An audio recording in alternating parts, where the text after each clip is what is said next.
Alright guys, welcome back to another Ivy Labs YouTube video, and also welcome to my little cozy desk space that I got going on here. I'm coming up on my race here that I've been, pretty much everything that you've seen in the last couple months has been the training block leading into Boston, or Hyrox Boston. I've got other stuff planned as well, but really the main kind of goal from July forward was doing either, Hyrox Chicago, or now it's obviously changed to Hyrox Boston. And now we're close. Now we are 13 days from race day. And with that, some things change. Of course, training changes. That intensity comes down a little bit in the next couple days-ish. I'll probably train through the 17th, and then after that we'll start tapering off, lower volume, less intensity. But this training block has been by far the most amount of running that I've ever done, and it's been a lot of training in general, but I think recovering from running can be a little bit unique, and that's why I wanted to make this video kind of talking about some of the things that I like to focus on that keep me, for the most part, healthy. Of course, when you're running a lot, and a lot is, of course, subjective. When you're running a lot for you, it's inevitable that you start getting some pain somewhere, because it is a very weight-bearing exercise. For me, it's typically my shins, occasionally my hips as well, but nowadays there are a million different tools that you can use, and I think some of which are gimmicks. So I'm going to go over some of the tactics that I'm using pretty much all throughout my block, and then even more so in this next couple weeks leading up to the race, and some that I don't use that often just for the race. So the first thing, it's not even tool oriented. It's kind of something that I've come across, and that is my pre-run routine, my activators. I've always been good with gym work, doing the proper exercises beforehand, because I know I'm about to do something that is very straining.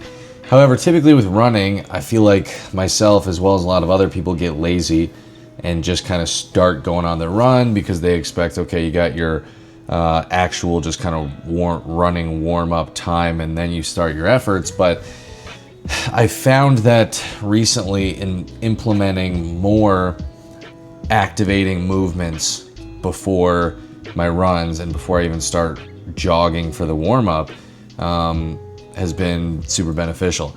I said in the last video, this is not sponsored, but an app called GoWOD has been nice for me, because then I don't have to think about it all. I don't have to make a pre-run ritual here. I can just follow what it has.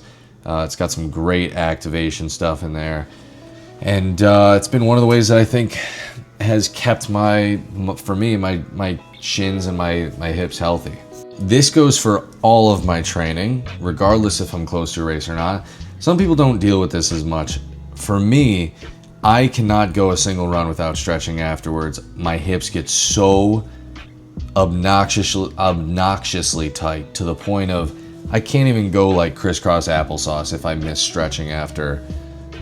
Not to that extent, it's just I can feel it a lot more even after just one run.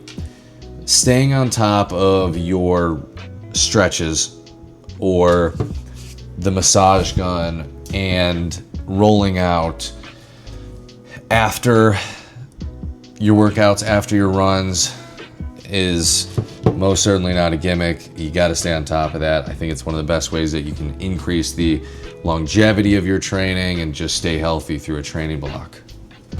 This one might be a little bit more of a me issue, and a little bit more of a unique situation, but if you're somebody that experiences shin splints or calf pain in general, it's just an ice pack. It's felt lined. It's just an ice pack, but it's made to wrap around your calf, and then these both wrap around for that compression and then Velcro on there. It just makes it so much easier because if you've been there, trying to lay ice packs on your shins when they are very inflamed is not fun. So these make it a lot easier. They're like $25 on Amazon. Now today was a little bit of a recovery day for me. I still had a 10K easy run, but to me, just having a 10K easy run is a recovery day. As close as I'll get to a recovery day when it's not just complete rest. So I went to a contrast therapy place.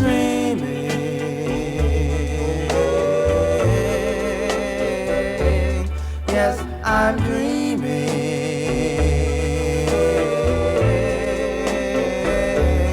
until I find my love. I'll just have to go on dreaming.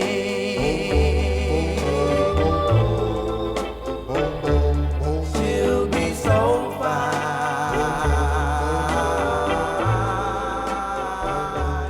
She'll be all mine. Which is exactly how it sounds. It's a club. That's what they call it, Contrast Club. This one's just outside of Nashville. Most towns, cities, I feel like they're getting a lot more popular now. You get your own little room. You go in there, you've got a sauna, you've got the cold plunge itself, a shower, and it's just how it sounds. It's contrast therapy. You rotate between the sauna and the cold plunge. For de-inflammation, blood flow, of course, from the sauna, and that's not something that I incorporate very often into my training or recovery. It's more so just kind of if I have access to it, if it's nearby. In this case, like I have a race coming up, and it is 5 minutes away from my house, so an easy thing to kind of just get over there and do.